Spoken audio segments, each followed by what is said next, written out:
Here we go. All right. Good morning, everybody.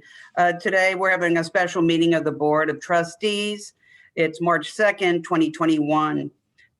We would like to start our meeting, as we always do, with the Pledge of Allegiance. If you could please stand. Let me get the flag up first, sorry.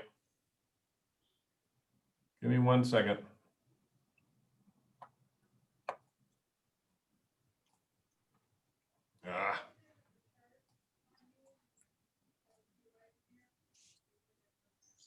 I got it for you, Jack. There All we right. go. Thank you. All right. I pledge allegiance to the flag of the United States of America and to the republic for which it stands, one nation, under God, indivisible, with liberty and justice for all. Thank you so very much. All right, so we will have the opening of the public hearing. If you would read it, please, Mr. Luby. Motion to open a public hearing for the Delhi Township zoning case ZC 2021-01 to review the proposed revisions of the Delhi Township zoning resolution and official zoning map as recommended and approved by the Delhi Township Zoning Commission at their meeting on February 3rd, 2021. So moved. Seconded. All those in favor? Yes. Yes. Yes. Okay, meeting's open. Mr. DeLong is our Community Development Director. He and his crew and all of our committees have been working on this for 18 months, I believe. And so I'm going to turn the meeting over to Mr. DeLong and we will go from there. Sure. Thank you first off for having this special meeting. I know everyone's calendars are pretty full. Yeah, we did start this project in January of 2020. This was something that we felt needed to be done. It's basically a revision of our code. The last major revision of our code was when they created our code back in 1975. We've done some Band-Aid things throughout the years, adding a couple new zoning districts to meet the Plan the Pike strategic redevelopment plan, and then just other things to just kind of keep the code fresh, knowing we needed to do a complete overhaul of it to make it more legible, just more user-friendly. I mean, even staff has a hard time sometimes trying to find things in our current code, and just bringing things up to our current standards. In that process, we reached out to McBride Dale Clarion, and we have Liz Fields here today. Liz has helped us throughout, since I've been here almost 5 years, has helped us on a lot of code updates and plans that we've done in the community. And we also have Tony Roach, our zoning administrator, on here today. I just want to take a few quick minutes before I turn it over to Liz. Liz is going to kind of go through the changes that we're proposing. There's not a whole lot. We're hoping these are changes for the better, but I want to talk really quickly about what a zoning code is, because I think sometimes the community is confused with what zoning is. Zoning is really about taking it's a code that puts basically what you can do on a piece of property. There's usually categories such as residential, commercial, industrial, residential, things like that. In the zoning resolution, it tells you what you can do. We control heights, locations, and things like that pretty much. Being a township, we are a little more restrictive than a lot of communities because we do have to still follow a lot of regulations in the Ohio Revised Code. But a zoning code has nothing to do with how a property is maintained. That is typically through a property maintenance code, which we do not have, but we do have nuisance regulations, which we do enforce. It's for excessive vegetation, debris, and junk motor vehicles are the primary three that we handle that with. But a zoning code, like I said, it's really about what you can do. It's basically telling you what you can put on a property, because I don't think if you have a house, you want to have a landfill next door to your house. So that is why you have zoning. It is to help protect your property values, preserve your property values, and hopefully attract development into a community. The stronger a code is, from my experience in 20 years in working in government, the more attractive it is for investors to come into your community, because they want to make sure their investment is secure in the long run. So that is what we did. We basically took this resolution that we've had, which was kind of antiquated, organized it, and we're proposing some new things, innovative things, especially in our parking section, that we're hoping will attract developers to our community. So I'm going to turn it over to Liz. That was just my quick little introduction about kind of what a zoning code is, because I think sometimes there's a confusion of what they are, but it really is about what you can do with property. And that is primarily what they're about. So I'm going to turn it over to Liz. Liz is going to run through some of our proposed revisions that we're looking at doing. In addition, we're also doing some proposed revisions to our map and our fee schedule, which we're hoping will make the community proud of what the hard work we're doing. We're trying to make our fees more comparable to other communities and actually lessening some of the burden on fees. So when people come in for permits, that we can encourage them to get their permits instead of avoiding getting permits. So Liz, I'm going to turn it over to you. Thanks, Greg. That was a good overview. And again, I'm just trying to hit the highlights of the revisions that we did to the code this go around. In addition to these, kind of highlights that we'll address today, we did a lot of just like fixing typos and reorganization of things that were a lot more mundane, but didn't really cause any change to the regulations. Oh, I gotta use the right mouse. I got two computers going. I think Greg kind of hit the highlights of the background. Again, we've been working with the township for about 14 months. We were delayed a little bit with the process when the pandemic first hit last March, but I think it only slowed us down a little bit. I'm proud that we were able to kind of get this done last year, despite the world and our country. So we've been, working for about the past year. And again, the whole goal of this was to make the code more user-friendly, more modern, bring it up to, current regulations and current standards, and make it more in line with kind of typical zoning regulations that are kind of standards in the practice. The new zoning resolution is organized into basically 5 major chapters, which you see here. So there's an introduction. The zoning districts and uses will cover all the zoning districts that are in the city, and then the uses that are permitted in each of those districts. And then it also addresses use-specific standards. So there are some uses that have specific standards attached to them, like specific minimum lot size requirements or additional setback requirements. So those are all found in that chapter. The special districts chapter addresses plan unit developments, which we'll talk about, along with the additional kind of special districts that the township has. The development standards is the chapter that addresses basically everything that has to do with how you develop your property in terms of your parking regulations, your landscaping regulations, your signage regulations, lighting, all that kind of exterior development. And then the administration section has all the processes and procedures that are within the code, and then the various boards and commissions and bodies that review and approve things in the code. So that's the new organization, and it really helped to kind of just bring things together into these major chapters to organize it and give it the code a better flow. So for the zoning districts and uses, previously the code had a list of permitted uses by each chapter, and they were kind of listed out. With the new code, we're proposing to organize the uses in a table, so you can see sort of a snapshot of our permitted use table. We also created tables for the different use categories. So this is the single family residential zones and their permitted uses. There's also a similar table for the commercial districts and the industrial and office districts, and also the multifamily district. So there's 4 different use tables in the code based on the different zones and their kind of zone categories. Yeah, and Liz, if I may interject, the way our current code is written right now, some of our districts said what we were permitting, and some said what you did not want to be.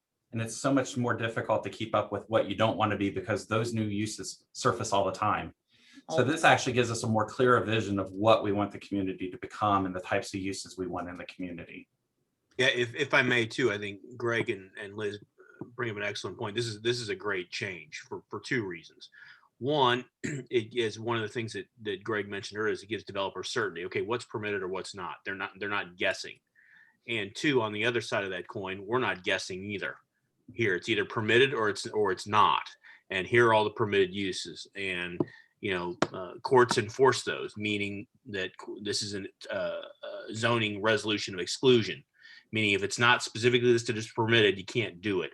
And this is a much better, much more defensible, and frankly, much more certain for developers and the township and folks in general to understand what's permitted and what's not. So I wanted to add on to that. I think this is an excellent change. Thanks. And then you'll see kind of in the table itself, there's different letters. So the P would represent if the use is principally permitted in that district, meaning that it's a permitted use in that zoning district, and it would still have to meet all the required dimensional and development standards, but it is a permitted use. A PS means that is permitted in that district, but it does have specific standards that is required for that use that I mentioned before. And if a use does have specific standards, there will be a reference to the section where you can find those standards. And then anywhere in the code where you see blue type that's underlined like this, that will be a live hyperlink. So if you're using a PDF version or a version on your computer, you'll be able to click that link and it'll take you to that section where those additional requirements can be found, which is just a really easy user-friendly tool to have. And then lastly, the C represents conditional use. This is a new thing that we're proposing to add to the code. Conditional uses are super common. This was, I think, probably the first code I've come across that didn't use conditional uses. So a conditional use is basically a use that is permitted in that district, but has a more stringent approval process. And so the BZA, the Board of Zoning Appeals, would be the approval body for that use, for that conditional use. And there's kind of extra set of standards that'd be associated with that use to make sure that that use is appropriate in the specific lot and specific area that it's being approved. The uses that are conditional uses, you can think about them that they'd be appropriate in some areas, but not all areas of that zoning district. So we can take bed and breakfasts for an example. In the single family districts, there may be a couple lots, specific lots on major streets or, kind of unique lot situations that you're like, oh, that would be a great bed and breakfast. But you wouldn't want every single family house in the township to be able to convert to a bed and breakfast. So it puts that kind of burden on the applicant to prove, okay, why does this lot make sense for this use, and kind of gives that public review process for it. And then lastly, medical marijuana and all the associated uses are still prohibited. So we've made sure that that stayed true from the previous code. And then sexually oriented businesses are now only permitted in the industrial districts.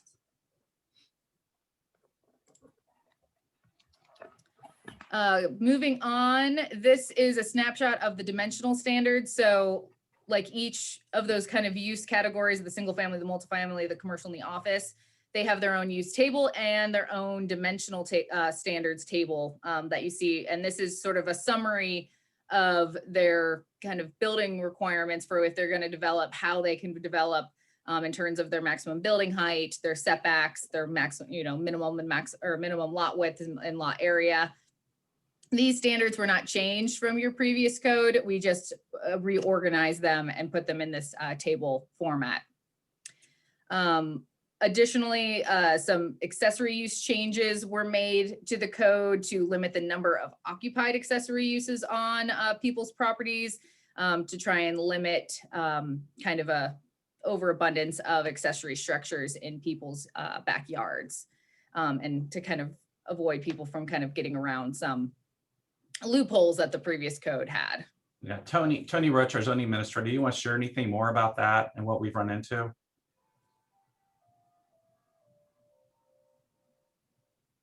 Sure. So what we've really run into is, people wanting to put up multiple accessory buildings for the most part. It's not multiple swimming pools. It's more so multiple garages, multiple sheds. So this will limit that, how many they can put up, but still maintain that, your rear yard can't exceed, your accessory structure still can't exceed 30% of your rear yard square footage. Yeah, and we've had a lot of people, they'll do multiples under the requirement to get a building permit, so they can avoid getting a building permit and just get a township permit. So as of now, if it's 200 square feet or smaller, there's no Hamilton County building permit required. But if it's 2001 square feet, then it requires a zoning certificate from the township plus a Hamilton County buildings permit as well. Okay. Some additional kind of zoning use provisions that were proposed. They're current or the previous code had regulations for regulating chickens and having chickens on residential properties. That was expanded to change just chicken to address all fowl, to ensure that people aren't, keeping ducks or geese or other bird animals on their properties, that these regulations would apply to all of those animals and not just chickens. For garage sales, there was kind of an internal policy, from what I understand, limiting the number of garage sales that people could have during the year, but that was never adopted. So we added that policy to the code. I believe after the zoning commission meeting, it was 3 a year. Mhm. That is a maximum that people can have a year on their property, to make sure that kind of that garage sale doesn't become a commercial use, where if they're having garage sales at their house every week. That's the thing we're trying to avoid. And we also added standards for mobile food and mobile medical uses. These are for the food trucks, and then the mobile medical uses are kind of the, the mobile mammogram machines, and, who knows, we may have mobile COVID testing or COVID vaccines coming our way. So this just provides regulations to ensure that these uses aren't, parking in residential neighborhoods, that there's kind of a process and a set of regulations that they have to follow. It doesn't prohibit them, but it kind of just adds some structure to them to ensure that if they're parking on somebody's property, that they have to have permission, and how they kind of, where they're allowed to park within the township. Yeah, and to kind of piggyback on what Liz was just saying, when it comes to this, we're not talking like if somebody's having a graduation party and they're having a food truck come over to their house for the day.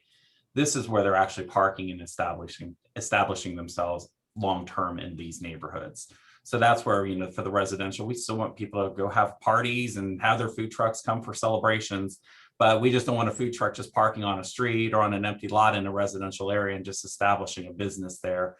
Because that would not be the proper zoning district for it. Yeah, kind of to avoid those loopholes that, somebody may try to do.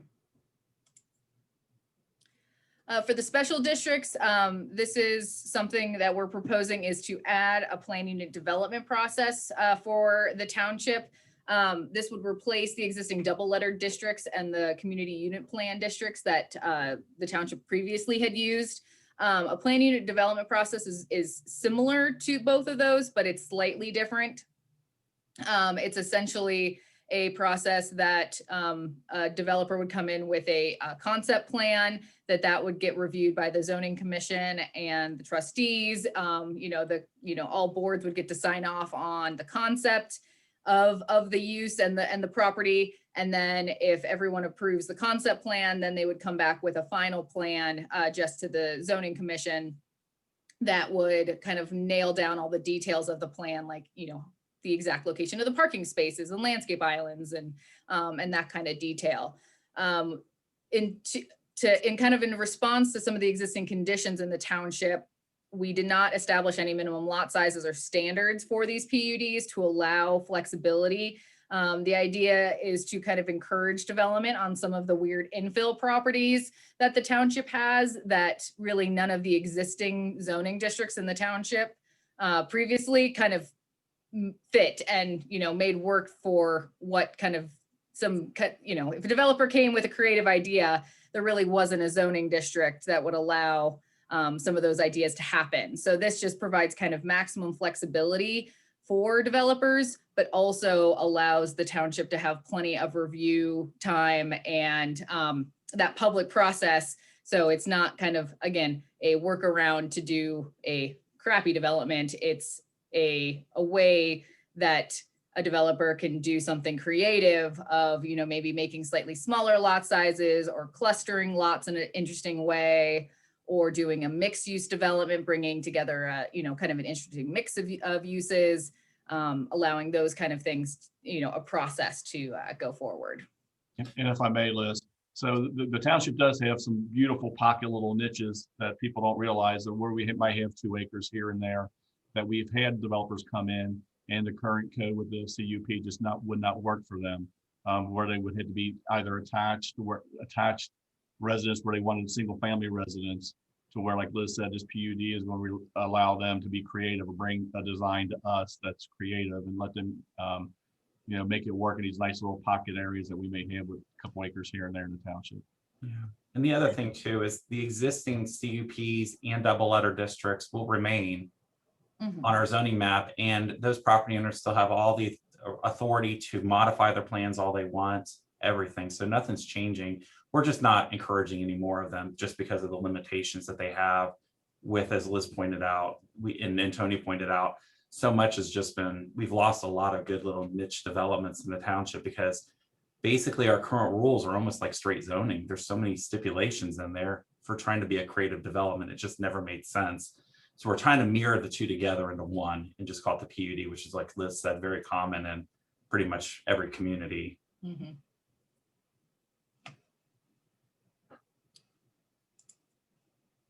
All right, moving on to kind of development standards. One change that was made to our parking and loading requirements, that says loaning, I'm sorry about that.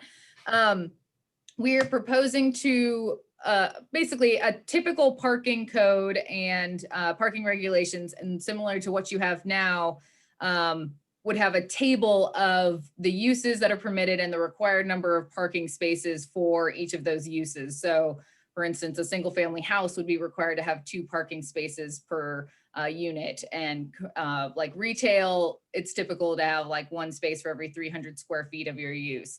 So that's a pretty typical code requirement for parking, but it's been kind of a trend in planning and with a lot of the communities that we've worked for, that they're realizing that that kind of traditional way of regulating parking just doesn't work. It's just really not a one size fits all approach. For instance, like office uses, if you have a parking requirement of 1 space for every 300 square feet or 400 square feet, that really doesn't address the difference in office uses of a call center versus a lawyer's office, versus something else, like it's not one use category or one parking requirement that makes sense for that whole use category. So we are proposing that the applicant, when an applicant comes with a development plan to the township, they would propose how many parking spaces they need for their use, and they would justify that with a parking plan. So they would show, they would give information to the township on how many employees they have, kind of the intensity and how many, customers they anticipate if it's a customer use. Kind of if it's an office use, if they have shifts, the varying shifts or, that kind of thing. They would provide the information that justifies how many parking spaces they're proposing. And then the township can review that and make sure that that seems appropriate.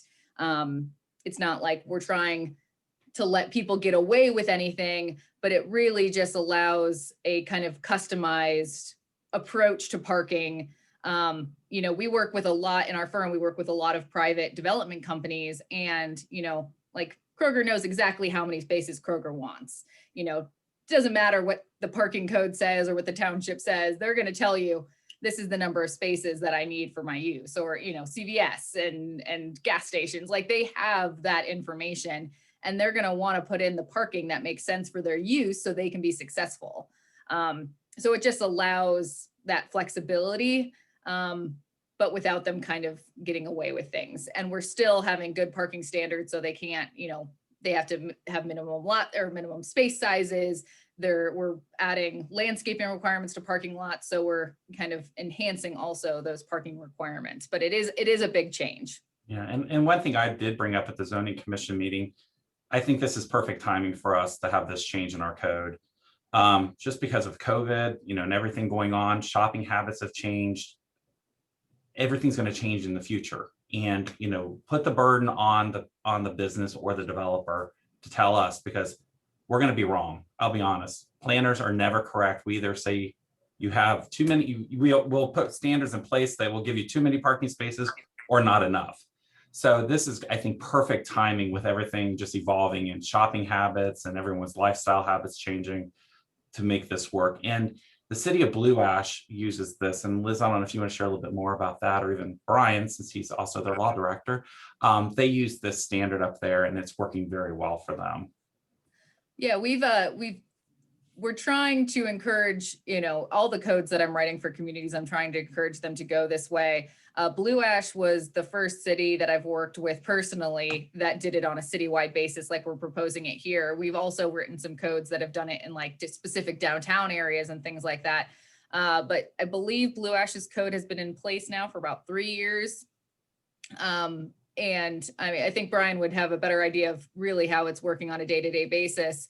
But from what I've heard, that it is, it's working fine for them, and the planner there just, has the knowledge and can always refer back to kind of the previous parking table if they're not sure, or if they're kind of want to check, kind of gut check a request, they can kind of see and compare to kind of the previous requirements and how they would work. Yeah, it's working very well, both for the businesses and the surrounding residents. So it seems to thread a needle. And so, yeah, it's working very well. I ask a question, please? Mhm. Yeah. Trustee Sturts, Yes, please, Mr. Davis. thank you. And if I missed it, I'm sorry. If we have questions along the way here, are we gonna come back to this at the end of the presentation to ask the questions, or if we have a question here?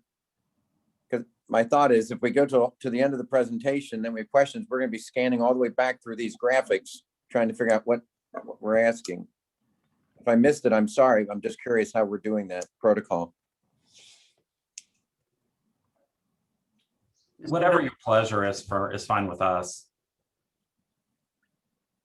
Okay, again, my thought is if we get to the end and then we're trying to come back and I'm asking a question about commercial vehicles and such, it's gonna be a little chaotic trying to go back onto the Right. screen there, that's all. No problem. And I appreciate we're trying to make this user-friendly and everything. Someone reading this where you say commercial vehicles may not be parked or stored upon any driveway, side yard. However, one commercial vehicle shall be permitted to be parked or stored in a driveway. I'm just curious on that for someone that's watching and trying to figure out what exactly does that mean?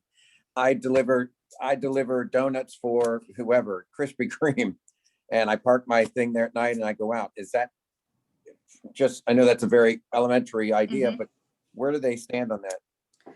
Yeah, so the proposed regulations basically would allow, if you use your personal vehicle for commercial uses, you would be able to park that in your driveway or in your garage just fine. So the regulations limit that you can park a car that's not more than 8 feet in height or 20 feet in length, which is the size of a big kind of like pickup truck. But the idea is that, if I had a McBride-Dale Clarion sticker on the side of my car and I drove that around for advertisement, I should still be able to park that in my driveway. It's still my personal vehicle. But if I drove a box van or a box truck, that's, those are the kind of vehicles that we don't, that we're trying to take out of residential areas, not, or if you're a contractor and you drive a pickup truck and, you may have a ladder on it, like, that's something that, we're not trying to take those vehicles out of the residential districts, but we are trying to make sure that people aren't bringing home tractor trailers and Exactly, yeah. and that kind of thing. I appreciate that, Liz. That's what I wanted the residents who might watch this later to say, what? No, it does not affect some of those smaller things. So I appreciate the clarification. And Mike, and just so you know, we currently have rules in our code and it's only based on weight. And a lot of people's personal vehicles now exceed that weight. I mean, I'm looking to Tony to probably chime in better because he always drives a big truck around as his personal vehicle in the community. But that was how our current code was, which was causing a lot of, I'm going to use the word consternation for us in our department on trying to, enforce this because it was so vague in the current code. So this is a lot more definitive. It gives better examples of what we're looking at, like you pointed out. And I believe, Liz, this was similar to what the city of Springdale is using, correct? Yep. I wrote I did an update to the Springdale code. And then I think we did a specific update just on this commercial vehicles for them. And so I remember I did a lot of research for them about that 8 feet and 20 feet in length. I remember looking up kind of the sizes of a big like dually pickup truck and that kind of thing to ensure that we're not, taking out those kind of personal vehicles from this. So this has been in place, I think, for a few years at Springdale. And it's working well for them because they had the similar issue of, people, parking their pickup truck for work and it wasn't, that was violating their commercial vehicles in residential areas previous regulation when that wasn't the intent of that regulation. Great. Thank you so much. Mhm. Any other questions on the parking? No, but before we move on, and Trustee Davis, thank you for clarifying, the procedure on asking questions. I want to go back to a statement, a couple things about the sexual oriented businesses. I know that's going to grab a lot of interest. Yeah, see, that's how far. Yeah, medical marijuana. That was the one. There we go, Medical there we go, yeah. marijuana uses are still, and sexually oriented businesses will only be permitted in the industrial district. I'm sorry. I think that's going to draw some attention to our residents. So my question is, and I want to make sure that I'm clear, what kind of sexually oriented business are we talking? I don't think we're talking massage parlors, illegal massage parlors. And why do we even have to allow them? Well, you have to allow them, Trustee Sturts, because the law requires you to. But Okay. what the law we're doing exactly what the law, and this isn't a change, frankly, in the sense of we're putting them in a district where they're allowed, and that's in the industrial district. So Okay. we're doing what the law allows. Right, but it does not include illegal sexually oriented massage parlors or anything like that, correct? I mean, I'm just trying to clarify. I know, I kind of knew what the answer was, but I wanted to make sure our residents who hear this just don't start going crazy. So, okay, so it is law that we have to allow stores or something of that sort. Well, you've got to allow what's defined as a sexually oriented business under the state statute. We don't have any way to get around that because there are certain ones are permitted by state statute. So all we're doing is following the state law. I'm stumbling around here because I just don't have the definition for you to decide massage parlor or not, which I'm trying to look up. Okay, thank you. I just wanted some clarification on why. Okay, thank you. Sorry to interrupt, Liz. Oh, no, Does that's fine. And anybody I else think, have any questions on what we've covered so far? Okay, thank you. and I just wanted to add on to that conversation that your previous code, because it said it had the prohibited uses instead of permitted uses, it kind of, Right. some of those things weren't as clear of where they were allowed and where they weren't allowed. We're very clear about this is allowed here, but not allowed there. Okay, And so it will make it just a lot more straightforward. thank you. All right, yep, parking and now, okay, on to fences and enclosures. We are proposing some changes to the fence regulations in response to a lot of variances that have come through the Township's Board of Zoning Appeals, especially where it comes to corner lots. There are a lot of lots within the township that have, streets on either 2 or 3 sides, which really limits how, where they could put any type of fence or enclosure on their property. And so the intent with these regulations are for people with corner lots to enclose a portion of their yard, but not enclose the entirety. And the idea that this will cut down on a lot of variances that are being requested and approved through the Board of Zoning Appeals.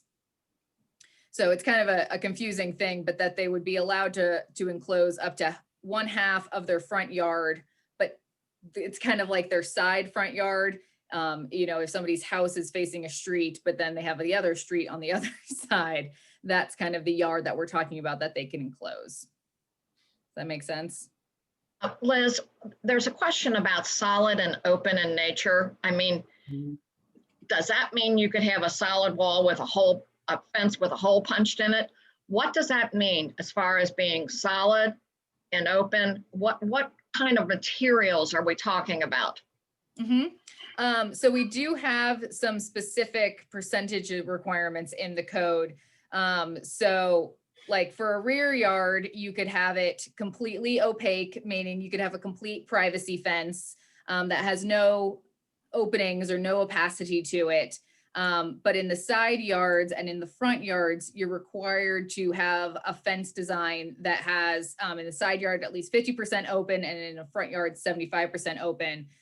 So that gives a specific, amount that the person has to show that their fence meets that. So kind of the side and the front yards would be the more, chain link would fall in that, or the, forget the name of the fences. Split rail or Kentucky board fence would fall in that as well, Liz. Split rail. Yes, yes, that's the fence I have. I should know the name of it. So it kind of puts the burden on the applicant or the fence company to prove that they meet these requirements, but that's why we have the specific requirement in there. Liz, may I interrupt you? I'm sorry. Trustee Sturts, I wanted to get back to your question of the definition is a state code definition, which we simply have adopted because we don't have any choice. But the sexually oriented business means an adult bookstore, an adult video store, an adult cabaret, an adult motion picture theater, a sexual device shop, or sexual encounter center, but does not include a business solely by reason of its own showing, selling, or renting materials that may depict sex.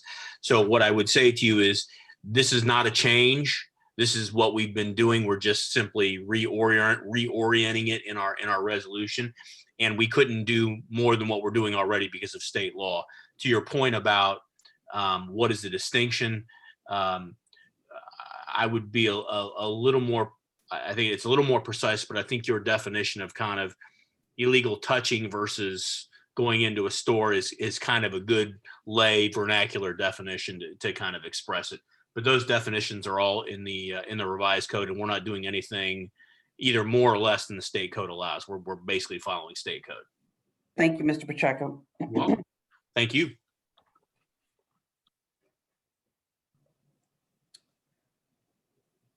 All right.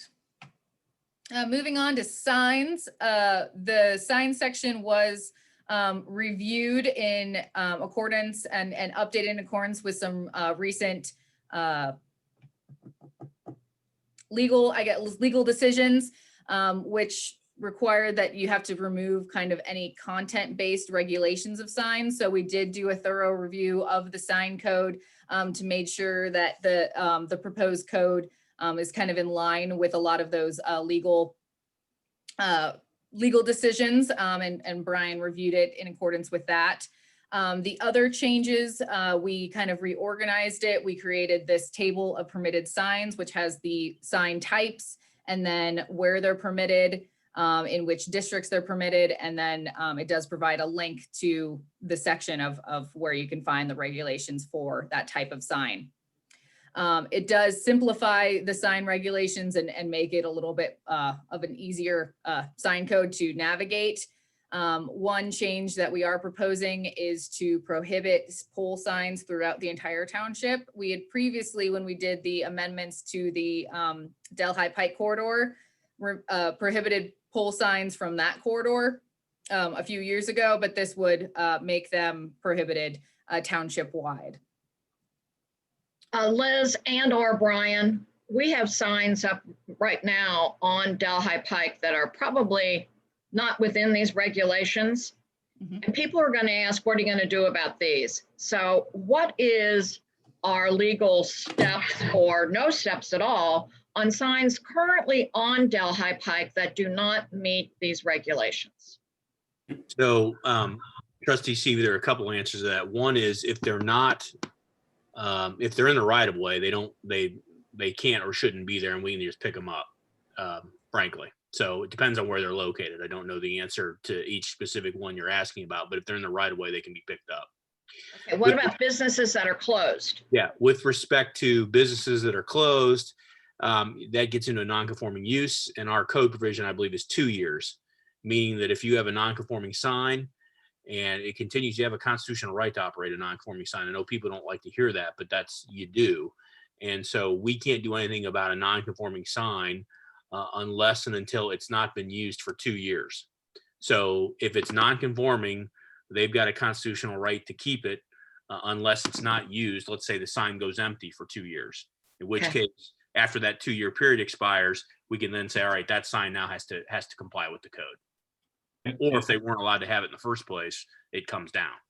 And if I may, Brian, Yeah. Trustee Seavey, and there are, like you said, there are several there that the nonconformities have expired.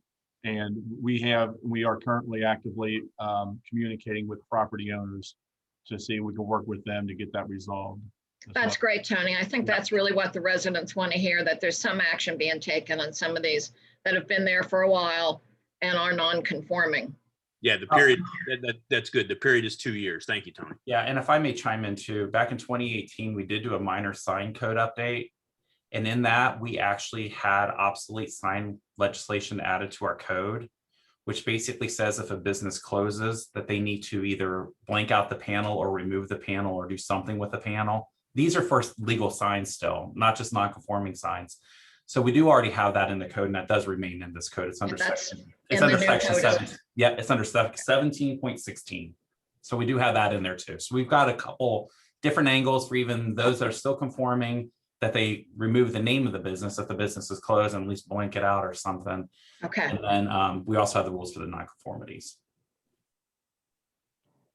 Quick question on the temporary signs, also political signs. And I know this was a battle that went all the way to the Supreme Court when someone says you can only put, say, a political sign up 90 days before a campaign or before an election. Yet you still see signs down Delhi Pike for whoever, for Biden or Trump and things that they want to keep in their yard year round. Correct me if I'm wrong, but that 90-day really doesn't exist for those types of signs. Is that accurate?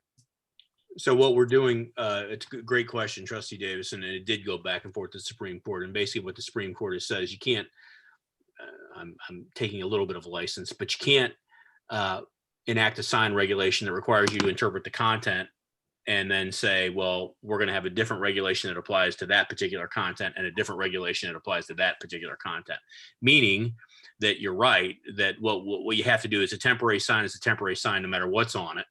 And so long as you're not judging the temporary sign by what's on it, you're just judging the temporary sign by how it's made. That is it made out of paper? Is it, put with a wood post or something like that? Then that's fine. And you can have durational limits. Once you, as you've rightly noted, once you have durational limits based on the content of the sign, you're going to get in trouble. So to your point, yes, you could not say there's a political sign, it's been there too long, take it down. That's going to get you in trouble. No matter what's on the placard, doesn't matter what it says. If it's a temporary sign and it's defined as a temporary sign, then that's different because you're not regulating based on content. You're regulating based on the type of sign it is. Got it. Thank you. And Liz or Greg, if you feel differently or think we have it differently, please chime in. No, I think these are all great questions. It's great that They are very good questions. Yeah, the public's getting an opportunity to hear. We even have a lot of rules we have to follow. We just can't make up rules. So I think that's a good thing that the public's going to be able to see that and witness that through this presentation today. And to Trustee Davis's point, that is litigated very heavily by folks. So we've got to be careful. And there's a decision called the Reed decision from the United States Supreme Court. I'm forgetting whether it was 2017 or 18, but that kind of changed as Liz spoke about earlier, that kind of changed a little bit the lay of the land with respect to content-based signs, and it's made it harder to regulate and distinguish. You simply can't, if you're looking at the content of the sign to determine how you're going to enforce your regulations, that's going to cause you a problem now after that Reed decision. So the maximum time you can have a temporary sign up in your yard is 90 days, a particular sign? No. No? No. If it's temporary. If it's temporary, 90 days is the max? Mm-hmm. Okay. I just wanted to make sure everybody's hearing that properly. Okay. Thank you. And again, that's not defined by the content. That's just defined by the type of sign it is. Right. Right. There Temporary. you go. Okay. Temporary. Thank you. Thank Yep. you. All Okay, right. Liz. Kind of sign thing that I want to mention is that we did make a change to allow for digital signs for agricultural and non-residential uses in residential areas. So that's specifically targeted to allow for churches and schools to have digital signs.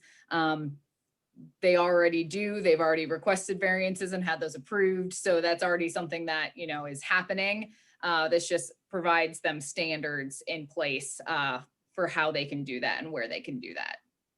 And then Liz, do you want to discuss and explain the amount of lumens that come out of these digital signs? Because we have gotten some inquiry about some of them being a little bright and a little blinding.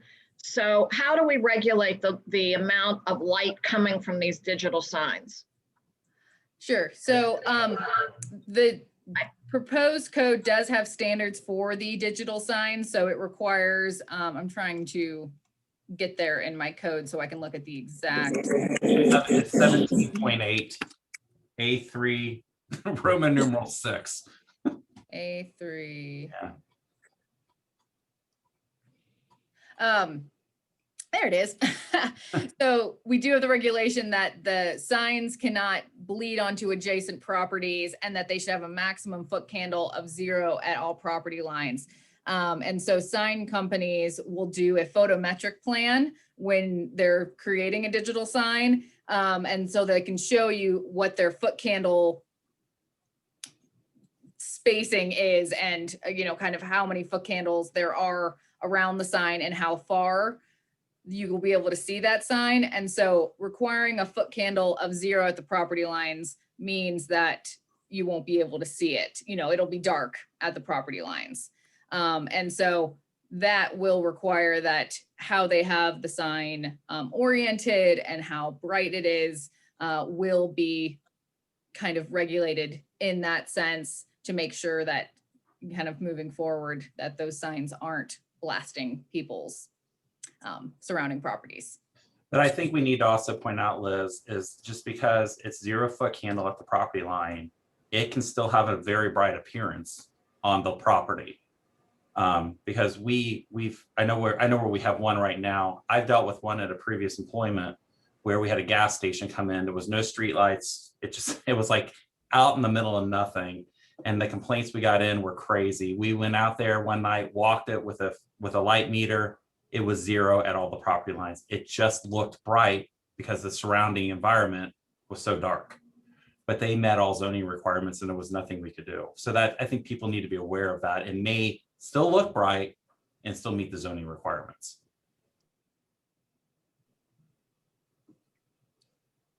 Anything else on that?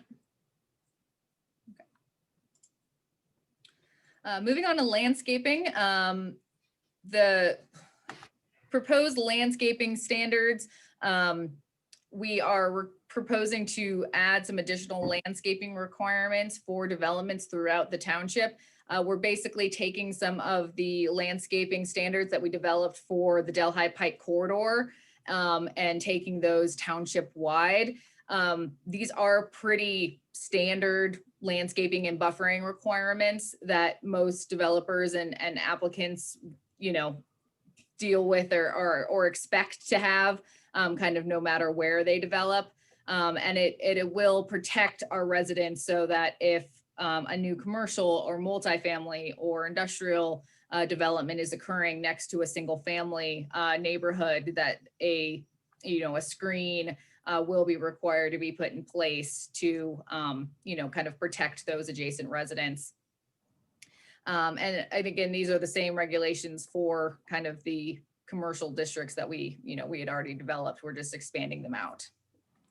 Okay, Liz, I have a question on landscaping. Sure. This is about bushes and what started off to be small and grew to be large and are now blocking the vision of coming out of an exit. Now, fortunately, at the time, the property owner was more than willing to accommodate and cut back the bushes. But do we have anything that says, like I'm just thinking at the corner where we have a United Dairy Farmer and there's residential homes. We were so fortunate because the resident was more than compliant and cut back the bushes. But if you wanted to make a right-hand turn, you were looking right into their landscaping. So is there anything about making sure that we're allowing for a free and clear vision when you're next to an exit? So we do Or have an a entrance. maintenance requirement. I feel like we should have like a corner visibility Yeah, regulation. It may be in the parking section. Liz, it's actually under the parking section. It's under 19.6G.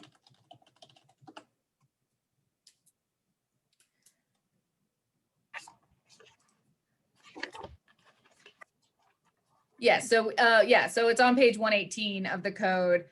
So we do have a requirement that no landscaping should obscure visibility at vehicular intersections within the parking area or other areas. So yes, we are addressing it. We're hitting it in kind of the multiple places. okay. Can I verify? I think it's always been in our zoning, but people who want to plant trees in the right of way, can we discuss that a little bit for the public's edification, please? Sure. We are proposing a street tree requirement in the code. And so street trees are planted within the public right of way.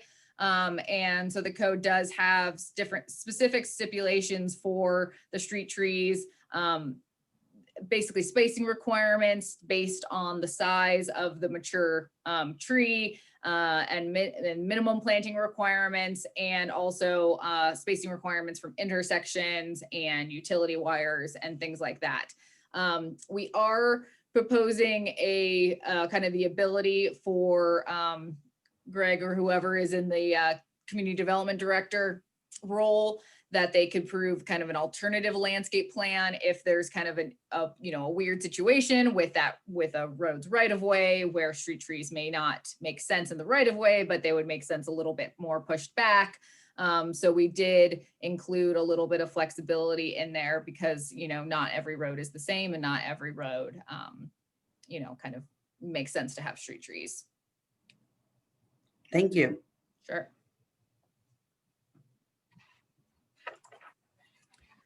All right, to kind of sum up with administration, not a lot of changes were made to the administration section of the code. One change that was made that we already kind of discussed was we added that conditional use process and procedure that again is a role of the Board of Zoning Appeals.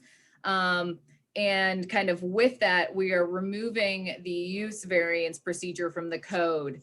And only allowing kind of what we call dimensional variances or area variances for setbacks, building sizes, building heights, sign heights, sign sizes, those items.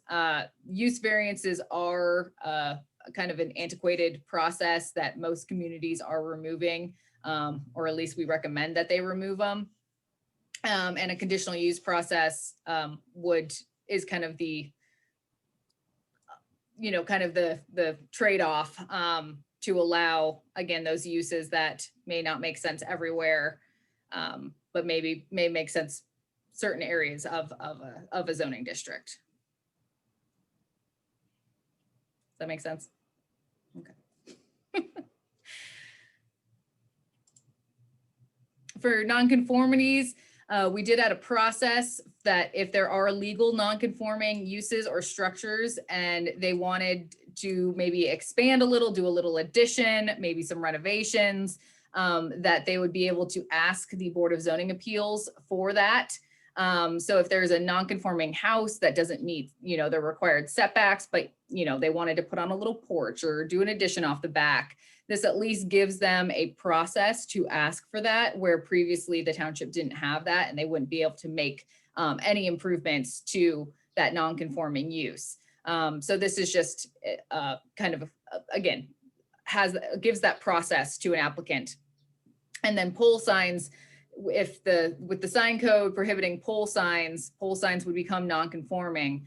But if there was the situation where there was an existing pole sign that they wanted to, maybe improve, maybe add a nicer base to it, or maybe lower it some, but not take it all the way down to meet regulations, this would give them a process to ask the township for that. The township doesn't have to approve it, obviously, but at least gives a process. I think lastly, definitions. The definitions were kind of throughout the code. And so now they're organized as all in the definition section, obviously in alphabetical order. We did updates and definitions that were maybe confusing or not kind of out of date, but kind of a carryover of the definition section. And the official, so that kind of summarizes up the major changes to the code. Greg has been working with the county to update the official zoning map to match the code requirements. I don't know if Greg, if you want to. Yeah, I'll share it real quickly. And one thing, thank you for sharing all that, Liz. That was a lot of information. And I think one thing that public might get a chuckle out of a little bit is our current code is actually numbered incorrectly too. So we're going to actually have a properly numbered code. I believe there was a couple sections that had the same numbering. Had the same numbers. I was like, whoa, what's going on here? So here is currently our current official zoning map. And Tony, feel free to chime in at any time too. This right now, the way this is laid out, you down here in the lower part, you kind of have standards for each of the zoning districts. We actually have proposed to remove that. We'll just list the zoning districts on here. And actually not all of the zoning districts were even labeled on here. So it was already inaccurate. One of the things too is it was kind of hard to read. You see a lot of yellow on here. So it's a very mustardy looking map. That was pretty much all the single family zoning districts. But sometimes if you're holding a big map up and you're trying to follow these black lines around, trying to figure out, oh my gosh, what zoning district is this? And here's a little cluster right here, which is actually a CUP zoning district. It gets a little confusing. So what we have proposed to do, let me see if I can do this, is that's the current map. Let me see here. And you're going to see such a difference here when you see this map. Is it showing? No. Okay, hold on a second here. Oh, you guys are showing up on there. Let's see here.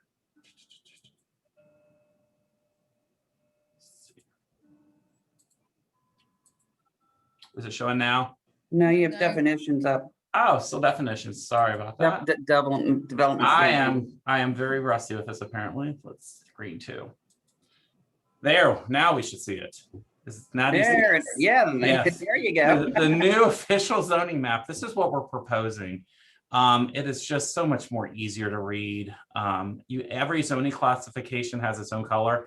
When you look at the table down low, it does look like a lot of similar colors, but when you see them spread out on the map, it just looks so much nicer.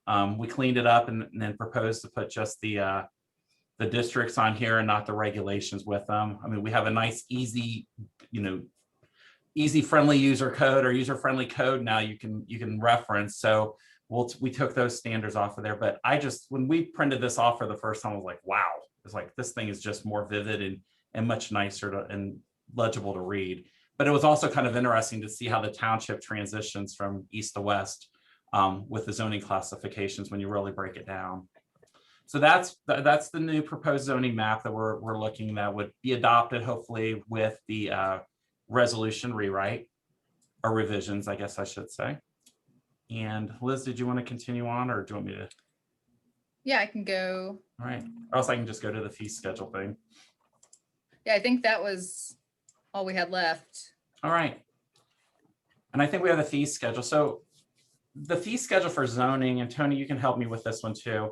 One of the things we've noticed was our fees have been high, especially for our non-residential districts. So it's all of our commercial districts. Our accessory structure fees were $100.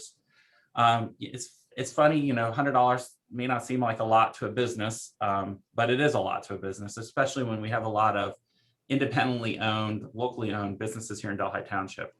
A few years back, I think it was back in 2018, we actually lowered our residential accessory structure fees from $50 to $25. And in that process, Tony, we have spiked in permits now all of a sudden. People are willing to pay $25 for a permit, but not $50 per item on a permit. Do you want to share a little bit about that? Yeah, so I think, Greg, I think the number you had from your last report that you gave, we're from year to date from last year, we are up I don't recall the number, how many permits we're already up this year. And not just residential, but with commercial and everything going on in the township. I think, Greg, year to date, I think you said we're about $3 million. We're already $3 million in investment in Delhi Township issued so far. March 1st. So yeah, really good. So what we're proposing, the big change would be lowering the accessory structure fee from $100 to $50, and that is per item. So if an individual comes in and they're doing a fence, and I'm just gonna randomly say a deck, that'd be, their fee would still be, it would be $100, be 50 per item. Just like our residential right now is 25 per item. So we did request to lower that down a little bit. One of the things our code had in it before, our zoning resolution had in it, was a late fee thing, but it was not on the fee schedule. So we are putting that on the fee schedule, so it's a little more out there for the public to see. This is going to happen and go into effect if somebody does not obtain a zoning certificate from us and does receive a violation letter, their fee would be double. This is very common. I hate pointing this out to the public, but our fees are pretty cheap. If you have to also get a building permit and don't get your permits, the county actually triple fees you, not double fees you. So we're trying to keep it, we're trying to encourage people to get permits. There's a reason why we want the permits obtained, but we want to make sure that they get them. So we hopefully don't have to use that, but it is there and it's always been there, but we're putting it on the fee schedule now. We're adding the Board of Zoning Appeals fee for conditional uses and expansions for non-conforming uses. That's $300. I did do a quick little survey of some of the property or communities in the area.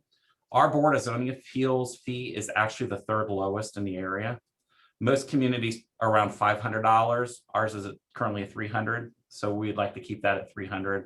The cheapest I found was $200, and that was actually up in Washington Township, south of Dayton.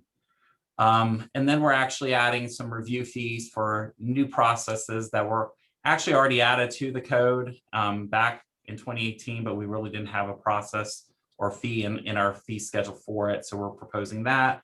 And then the new PUD process. And those fees may look high to you, but that is the same fee schedule that we use for our current rezoning process.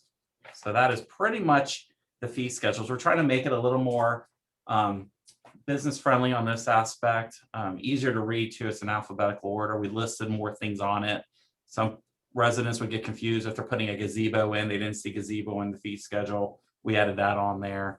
But other than that, it's pretty common of what we're doing here.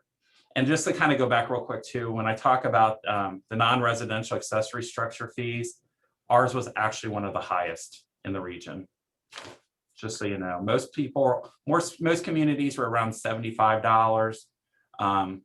We hit the $100 mark here. There's only about 4 other communities higher than us and 10 others less than us. So we're kind of going right in the middle of where everyone is currently charging for their non-residential accessory fees. And that is pretty much what I've got on the fee structure. Mr. DeLong, on Yeah. the add zoning commission fee for planned unit development concept, 1,000 plus 150. Mm-hmm.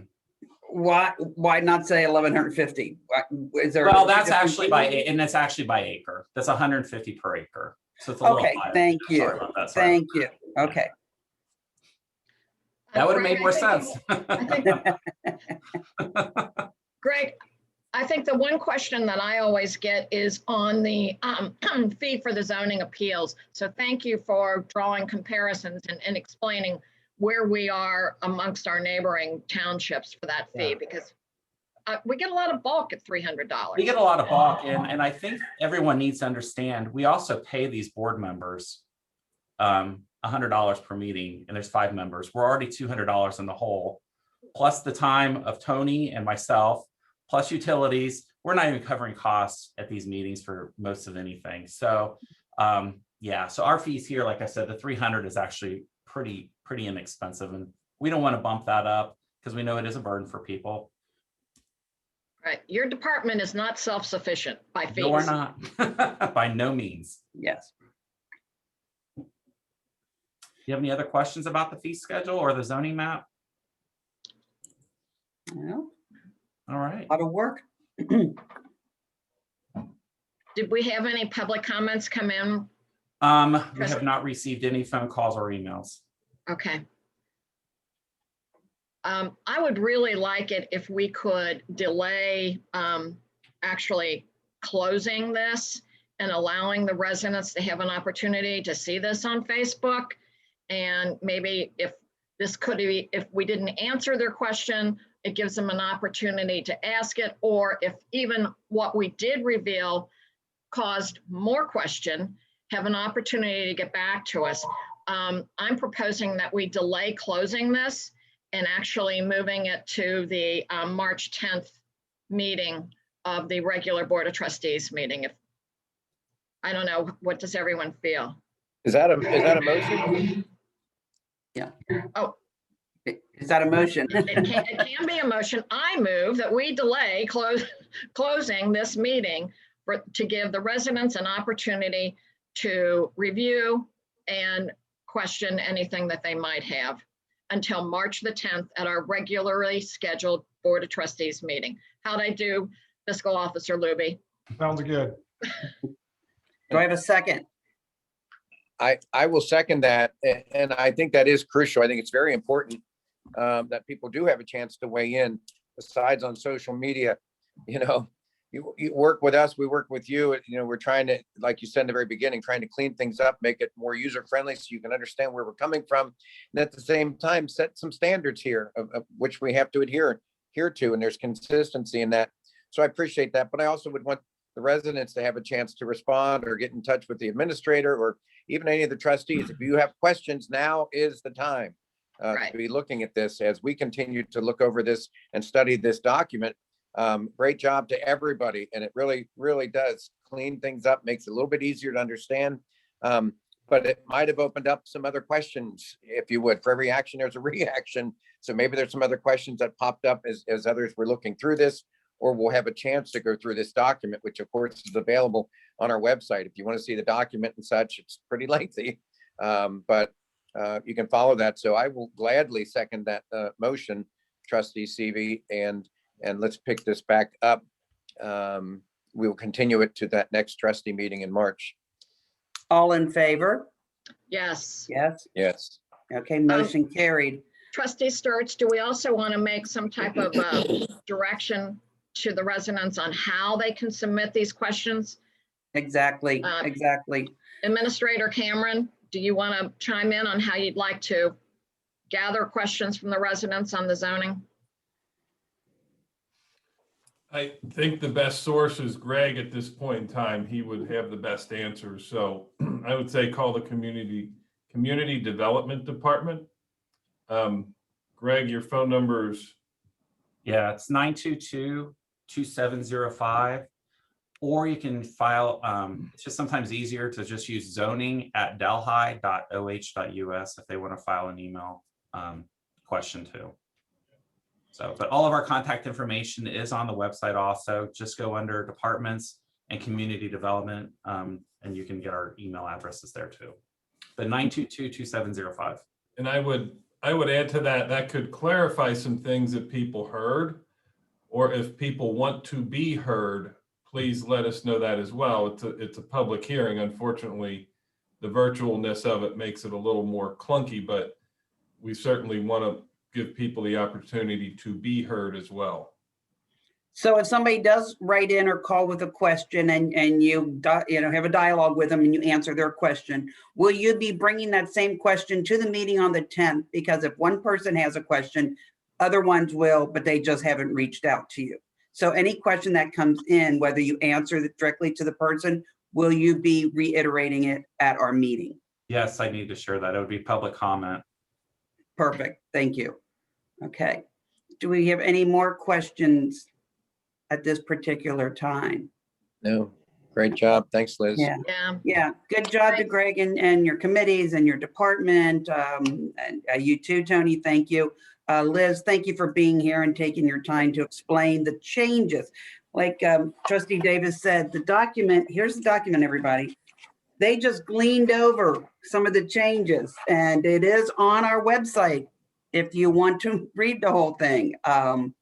And so thank you, everybody, for being here. Do I have a motion to close the meeting? I move that with no further business to be brought before this special meeting, that we adjourn. Seconded. All in favor? Yes. Yes, Yes. okay. We'll gather again at 6 o'clock on March 10th for our regular trustee meeting where we will continue this. So everybody stay safe, enjoy this beautiful day.